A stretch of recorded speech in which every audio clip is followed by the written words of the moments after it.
Hey folks, Richard here. If you've been listening to the podcast for a while, you know that generating profit is the name of the game right now.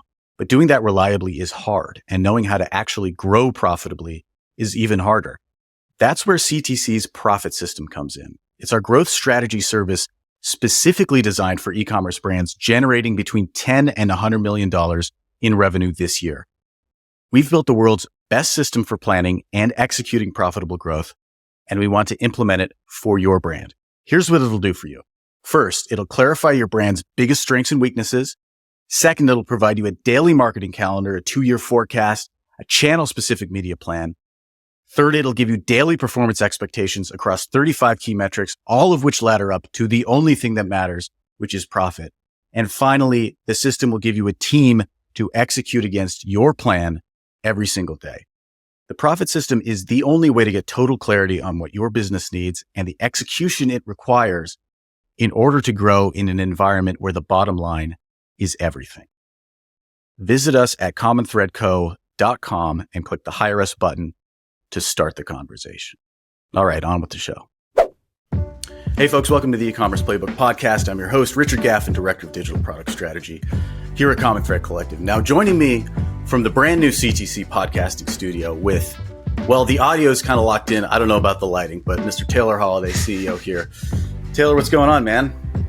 Yeah, hopefully you can hear me clearer than ever before. So big up to our client Skullcandy. We share an office with them, for those of you who don't know, and they've built an awesome studio here. So we're just going to see this hopefully continue to improve as we get to participate in the Skullcandy studio. So better audio for sure, great headphones, thanks to them, and the video and backdrop and all of that, that's coming soon too. Yeah, right. I was going to say, in the meantime, on my side, I've duct taped a new ring light to the back of my computer, so I'm improving as well on this end of the things. But yeah, I was going to say the lighting kind of looks like when somebody gets like abducted by aliens or something like that. The bright light comes down. Yeah, which is a little bit of the vibe I'm going for. I want you to maybe wonder if I have been. Yeah, there you go. Okay, cool. So for this week's episode, I think we're going to do a classic sort of defend that tweet segment here. So recently, this would have been, when did you post this? This was near the end of December. Taylor, you sort of caused a bit of a brouhaha on Twitter around this particular tweet, which I'm about to read out to everybody. Okay, so here we go. Quote, "Top of funnel is a scam. It's a phrase invented by shitty ad platforms to convince you to buy poor performing inventory. Don't fall for it. Demand that every dollar you spend generates incremental profit, then have a product so good that people talk about it." And of course, the immediate response was tons of pushback from various corners. But I think like one thing this maybe illustrates is like, this is definitely a tweet intended to get a reaction, but there's obviously some more nuanced thought work behind it. So why don't we give me sort of the background behind this tweet and then some of your thinking to expand on it, I guess. Most of my tweets are a byproduct of my lived reality, so much so that yesterday I had to explain to two of my executives that a tweet I sent yesterday wasn't about them, resolve some of that concern. But one of the experiences I had towards the end of the year, we're working on setting ad budgets, a lot of clients are making decisions about agencies, et cetera, is that there were brands as they thought about their next year's plan who were making a lot of requests around channel expansion, about trying this thing that they wanted to do. I had some interactions with people in that space. And what I found was a common theme that I've encountered over many years in advertising, which is that there are organizations, and I say this being responsible for sales, having a lot of respect for people who actually do believe in their product and want to sell it, but whether there's these things that rise up where a salesperson makes a very compelling idea about the value of their product without having the clarity of the state of the business at the level of intimacy that maybe we do, and us having to then joust with that contention in order to move the brand towards what we believe is in their better financial interest. Now, that's a totally reasonable process, but in particular, there's two things in there that I see. And the reason I use the phrase top of funnel is a scam is because top of funnel is an idea that brands are led to believe they must have in order to succeed. And some channels have co-opted the idea of top of funnel, saying that their channel is a top of funnel channel, and therefore it's justifiable that you would spend with them and measure that return differently than the way that you measure dollars on something like Meta. And look, Meta's guilty of this in their own way with some of their own ad products, because it's not just about channels, it's also about inventory, right? Where people don't think about it like this very often, but ad platforms have inventory too. And they have to sell their inventory. And if they only sell the most premium inventory, then they have a supply problem and the price becomes less valuable. And so they have to come up with reasons for people to buy all of the ad inventory. Think of this as a critical issue related to the Google Display Network. It's where you saw organizations like Criteo live for a really long time. It's an issue related to some of the purchase objectives on Meta. It's an issue related to television and other things where the expectation of return is such that, generally speaking, the people on the other side are requesting that you measure it through a different lens than short-term financial return. There's some other narrative that surrounds it that's convincing you that it's a good idea for your brand to make that investment. And I've just watched this happen a lot to people in ways that is actually detrimental to the financial outcome of their business and only serves the interest of the person selling you the inventory. And so that was what was sort of happening for me. And you're right, it's a headline tweet. It's not intended to be the nuanced take, but that's why I'm here today, to give you my nuanced take on top of funnel. There you go. So I think, like, to begin developing that nuance, it sounds like, correct me if I'm wrong here, but when you say top of funnel, what you don't mean is demand capture, or rather demand generation, so much as you mean something else. So which to me sounds like essentially awareness marketing without measurable results, or without the ability to connect it directly to revenue. So is this all that is, or is there other nuance or other ways that you're defining top of funnel, or it's being defined that need to be kind of? Well, so I think you're hitting on the primary problem, which there is no definition. It's a word without shared meaning.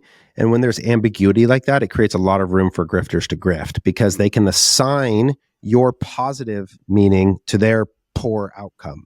So is the idea of top of funnel as defined as net new visitors to your website a bad thing, a scam? No, like, of course not. Getting new people to show up to your website is a worthwhile endeavor.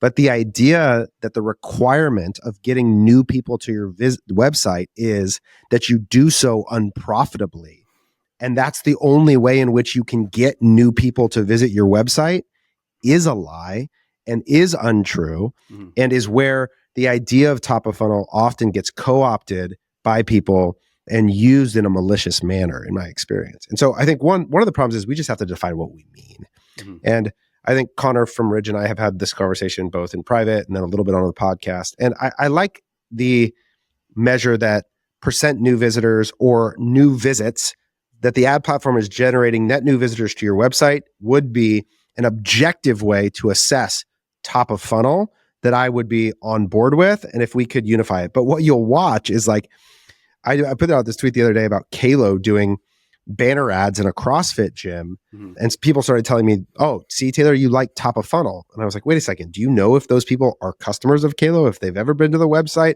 Does this just mean like any non-digital ad? Like, what does this word mean?" And the problem is, it doesn't have meaning. It's a malleable word or phrase that gets used in all sorts of different ways and makes it very confusing. Okay. So as we think about defining this, like, is there a healthy version of, or is there maybe a subset of things that are called top of funnel that are actually good, or it's actually useful to use the phrase top of funnel to define them? So I would mention, go ahead.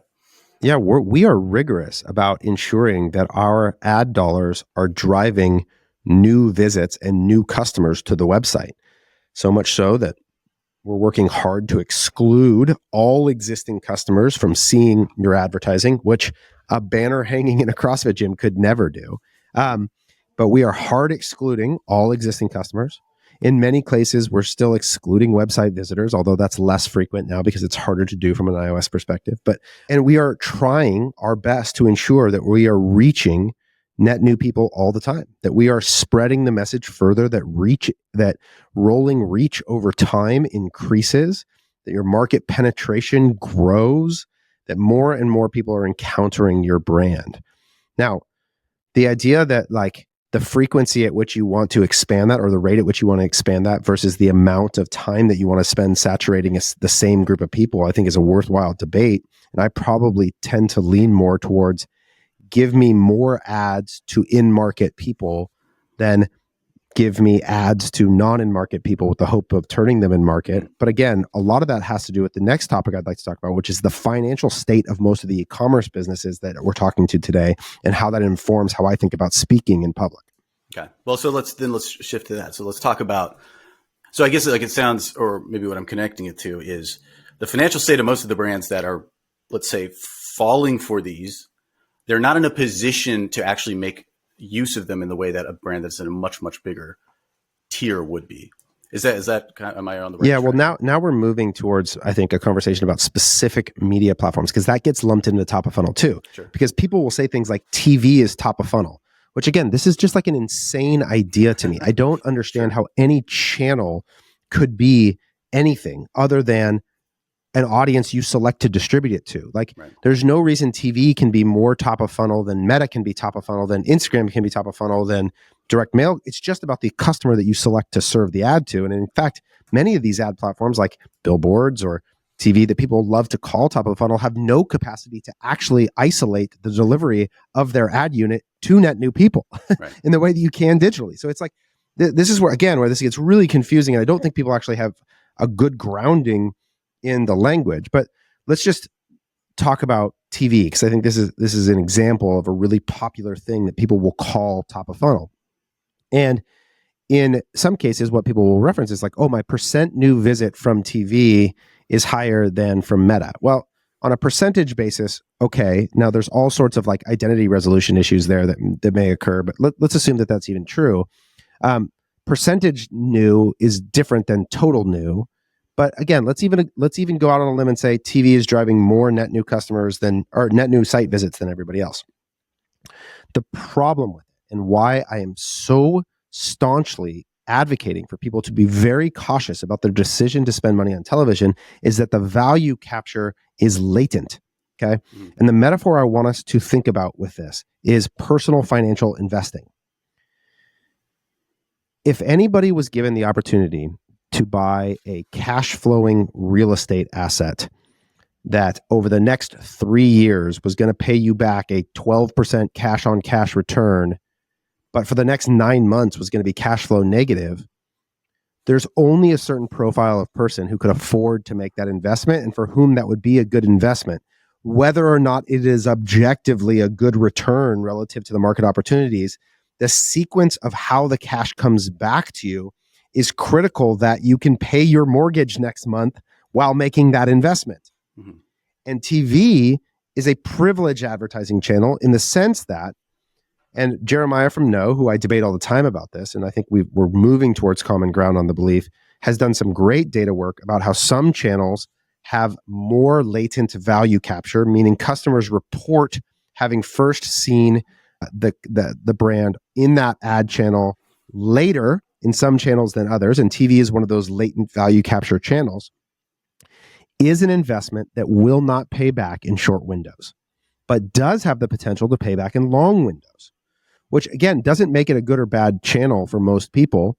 And it doesn't necessarily pay back in long windows, but it almost certainly won't in short ones. Mm-hmm. And so if you are short on cash flow, you are measuring outcomes in a 30-day P&L basis, it will deteriorate your present cash in almost every scenario. Now, there's another scenario. I'm going to rant today, Richard, so I'm sorry. I don't know if you're going to get a ton of words in today, but this is important for me. All right. The other scenario, important thing to understand about channels like TV and billboard and radio is that they have no mechanism for immediate interaction in a specific medium. So in other words, you can't click on them. Yeah. So what that means is that even if demand is created, the realization of that demand is dispersed across the next touch point that person is likely to interact with your brand in. So things like TV and radio tend to be really helpful if you have broader distribution, because the interaction with the customer is going to be a broader set of possibilities. And it is all about recall in the moment of encountering that brand again. And so if you have a business that has really broad distribution, something like television has the potential to make really broad impact. Mm-hmm. If you are trying to drive all of your revenue through a website, it is so much more difficult for a TV ad to drive that interaction because of just the amount of friction that exists between that ad and the purchase event. You have to find a digital, your phone, laptop, a computer, whatever. You have to search it, which likely means you click on another thing, whatever. There's just a bunch of friction between the interaction with the ad and the purchase itself. Now, does that mean it doesn't drive visits to the website instantaneously? No, it does. It will. Mm. But relative to the value, the percentage capture doesn't work in short windows. It's not direct response. Now, there are formats of television. People are yelling, Taylor, what about proactive and late night infomercials and that are designed for the sake of direct response. And that's like its own category of things that we have to understand that there are edge cases to. Mm-hmm. But in general, when I'm tweeting and talking, we're talking to the high 7 to 8 figure e-commerce brand who's trying to drive predictable, profitable growth on their P&L in short windows. Mm-hmm. That's who most of my audience is. And when we grab the Hexclads or the Jones Roads Beauties, who are the 1% of 1% of performers in our industry, mm-hmm. and we use them as justification for why you should be doing something, it is a terrible decision. Right. That's interesting because one thing that comes to mind that I think we kind of talked a little bit about before we hit record is that this feels like a conversation. What this conversation is actually about is a discussion that was happening 10, 20 years ago already, which is this idea of it used to be the case 50 years ago that you just sort of guessed which half of your marketing budget was being wasted because that's what advertising was. And the only thing that was really close to what we are doing on Facebook now, let's say, it was like direct response catalog marketing or something along those lines. And so it sort of seems like the sort of siren song of those like big reach, big splash, kind of exciting platforms are sort of, that's, people are listening to that again and kind of falling for the idea that I think when you say top of funnel is a scam, it sounds like what you're really saying is like awareness marketing with no particular way to measure it. That ultimately is the scam, particularly for this size of business, right? Yeah, or when you're being told to measure it in a way that isn't your bank account. Yeah, sure. Yeah, so if someone's saying to you, the way you need to measure the thing that I'm doing is in impressions, is in reach, is in these proxy metrics, that is when the flag needs to go up. Because my question would be, is that, are they measuring my payment back to you in the similar fashion? Like here's a general rule. Anytime someone realizes value from you immediately and you realize value from them someday, you should be on alert. Mm-hmm. You should be on alert. If they realize value from you right now, and I realize value from them maybe someday, mm-hmm. I should be on alert. And that is an opportunity for there to be inserted all sorts of competitive incentives. It'd be one thing if you paid a TV ad platform as you realize that latent revenue. And you got to amortize the cost across the revenue realization in some way. That would be very different, but that's not how any of these things work. Right. Yeah, it totally reminds me of the discussion around like the unpaid internship is essentially what they're offering you. Hey, you can come join us, you'll get experience, but we won't give you money. And this essentially is what's happening here. We'll give people a wide experience of your product maybe, but we're not going to give you any money right now. You're not going to get any money right now, but you'll see it later in your career. And that's, yeah, you just sort of have to question if that's ever going to happen. And you'll probably never know if it does. And again, it's not to say that there can't be circumstances where that works, but like, again, I'm speaking to the median outcome here. I'm not speaking, like anytime someone wants to use the edge case to prove the rule, I think, again, that's another thing that we should be alert for. What we should be most interested in is, does TV work for most people? Right. Like, does it work for most e-commerce brands at $10 million? Not, did it work for Hexclad? Right. Okay, so I'm going to go through, there's a few responses that you got here to this tweet that I think are maybe interesting in pushback. And so one thing that's notable, I think, is like a lot of them are potentially like the pushback is misinterpreting the idea of top of funnel as meaning like we think it's bad to acquire new customers, which is of course is or to advertise to new customers, which is not the case. But I want to pull out a couple people here. So first we have Cody. Sorry, I lost it here for a sec. Edit this down. Where are you at, Cody? Somebody's got expanded for some reason. Okay, yeah. So Cody's from Jones Road, right? Okay. So Cody Plofker responds, it's much harder to measure, but I do believe one of the reasons we've been able to spend so much on meta manual bids you love so much is the addition of some top of funnel strategies. Before it, we were just showing to the same people over and over, to which you responded, hard to argue with belief, ... But why don't you expand on that? Because I think his pushback is clearly he understands what you're saying. You're talking about top of funnel awareness marketing strategy. So yeah, why don't you respond to that? I think that Cody and Jones Road Beauty operate from a position that is different than almost every other e-commerce business in the world. And for them, spending money to till up future soil months and months away such that you realize that demand capture later, and to do work around educating the mainstream part of the market because they've sold to so many customers already, is a necessary and financially viable strategy. That is not the case for most e-commerce businesses. For most e-commerce businesses, they will die in the process of doing that. Right. And I think that's the danger of living inside of one data set versus being able to sit and look at across the impact of TV on businesses that are in a singular month, not profitable on their P&L. And the most immediate obvious solution to solving that problem is to turn off the television ad spend. And it almost universally will solve the core problem of I'm about to die and run out of cash.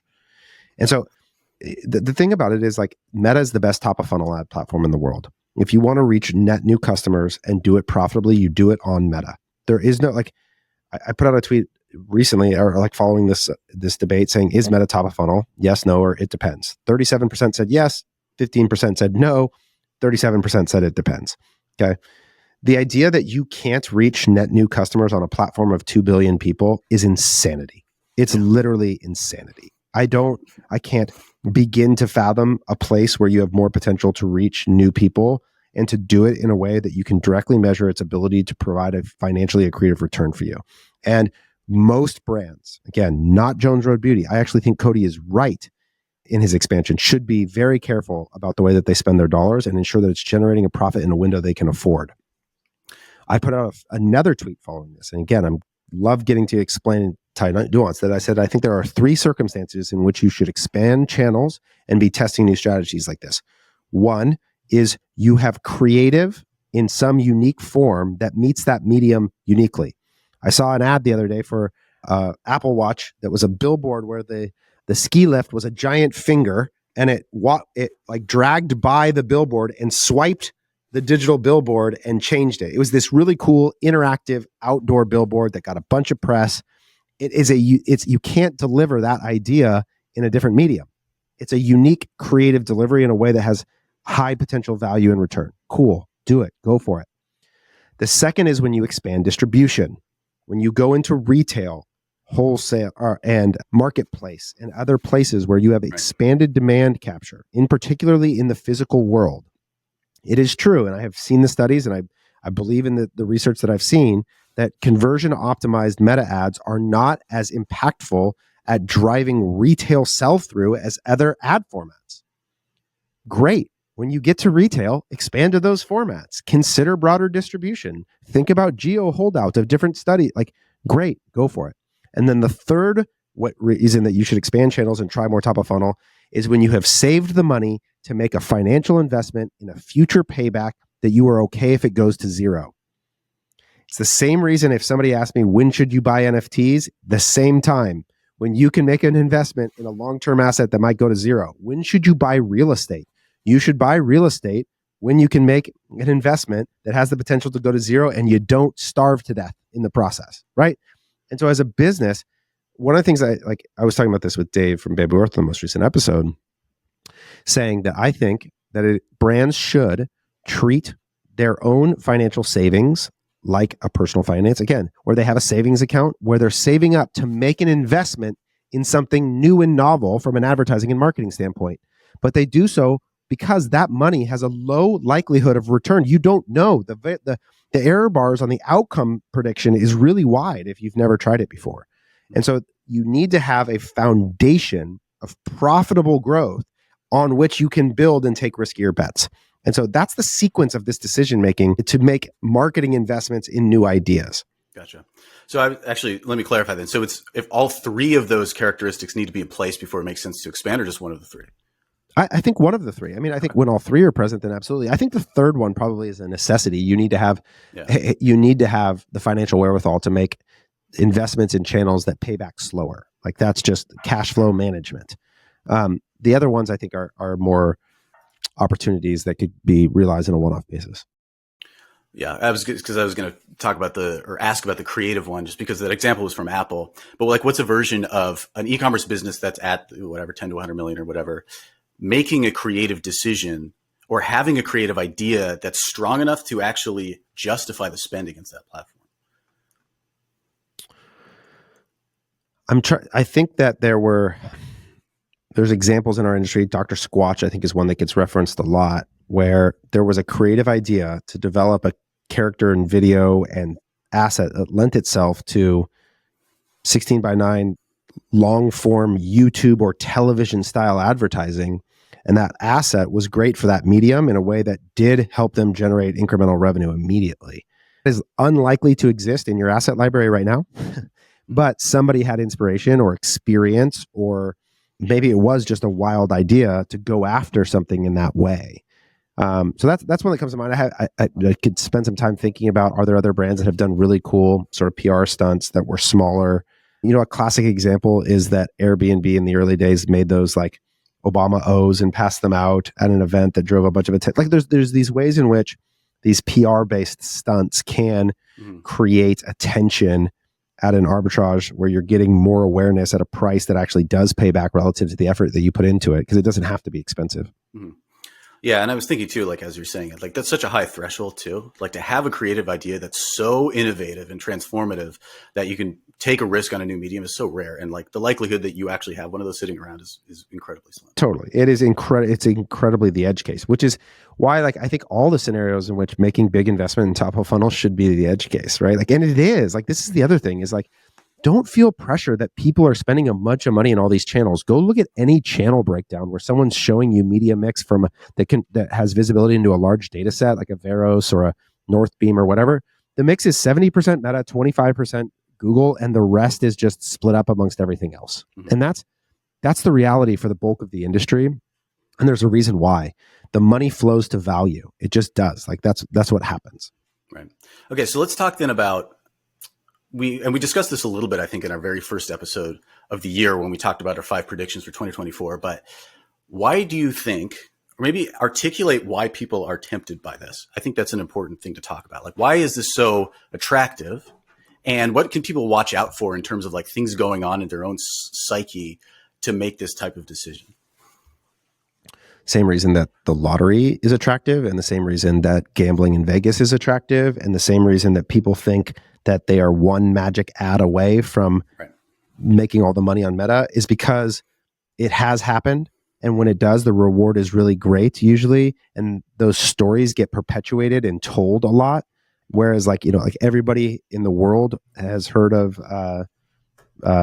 Dollar Shave Club because they all saw that video. And so the idea of being that person is really compelling. Mm-hmm. And it's far less interesting to just be financially rigorous and disciplined and spend dollars where they return to you. And like, there's not a lot of PR stories about that. And so one, we love mental shortcuts. We love the idea that there would be easy effort and high reward. That's the dream for everything. I wish I could work out for an hour and get a 6-pack. Like those ideas are compelling. They intrigue you. There's something about it that would be like really high levels of dopamine for very little cost, but that tends to be less real. And so it's another thing that I would actually just like put a flag up if it's, the story is an anecdote about an individual success case versus most people are experiencing this when they do it. And they're just different things. Yeah.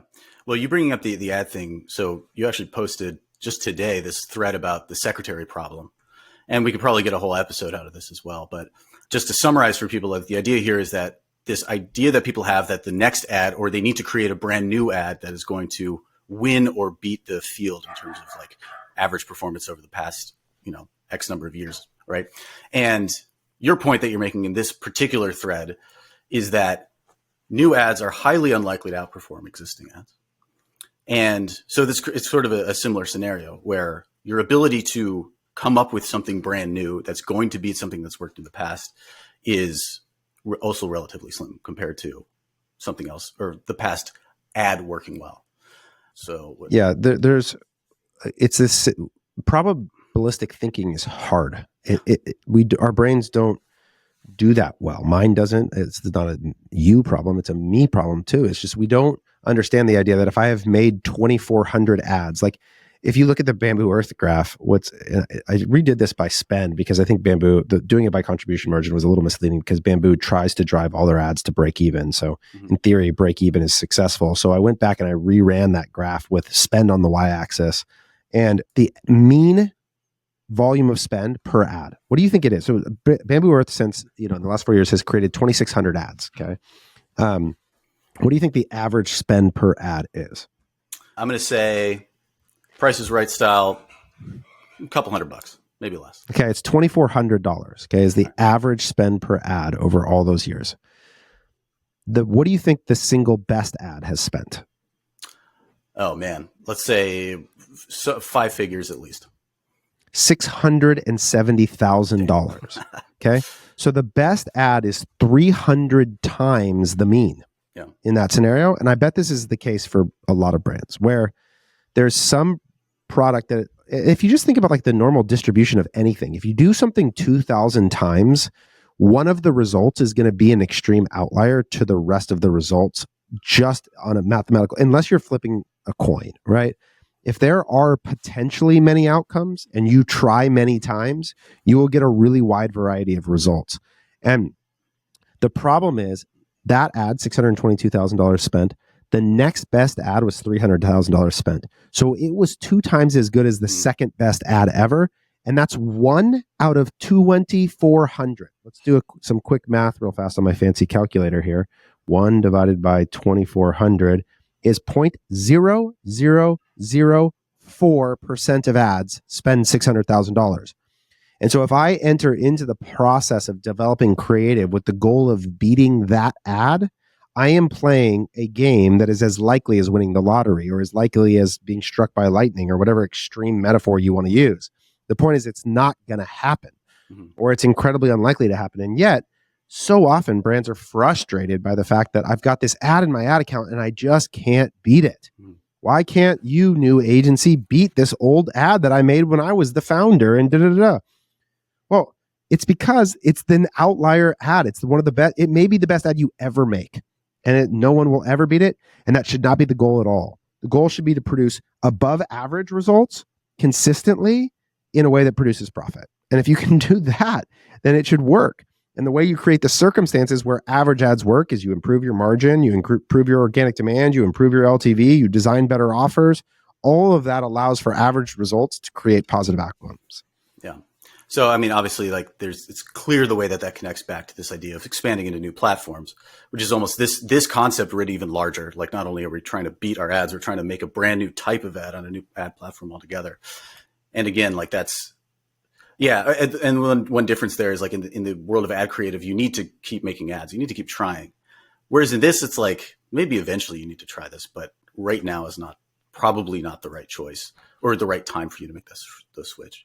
Yeah. And the last thing I'll say is since we're just sort of diving deep into my tweets here, Sure. I had probably my most viral thread ever lately around this story about Kalo. And I could see somebody reading this and saying, Taylor, this is entirely a thread about top of funnel. And the point was, it's a story about how at Kalo, the way we made our ads so successful was we had a clear audience in mind and we surrounded that person with touch points that would affirm to them that our product was something that they need, want, and should have prior to them seeing the ad or in relationship with them seeing the ad or immediately after they see the ad.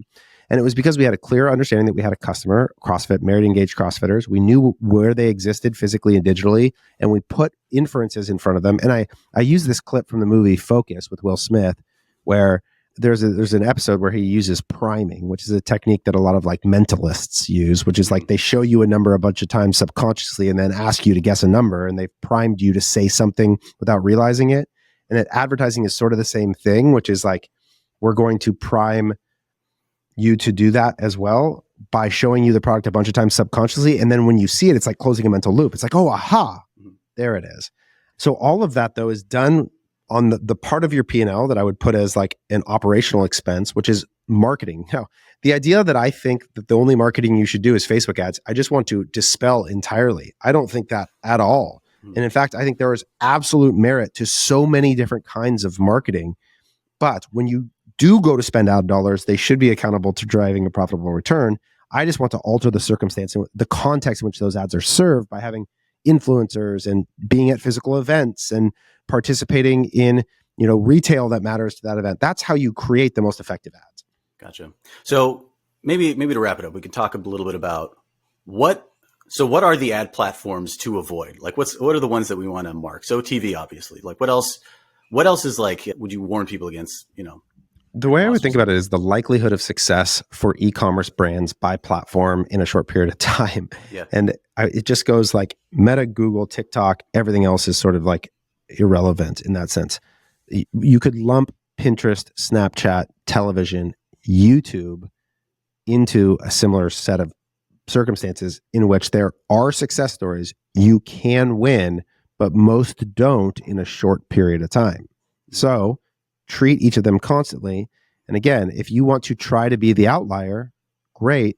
By all means, pursue it with eyes wide open that that's what you're after, but behave abnormally. Behave like an outlier, because you can't go copy someone else's video in a platform where most people fail and expect that that's going to produce a result that is in the 95th percentile.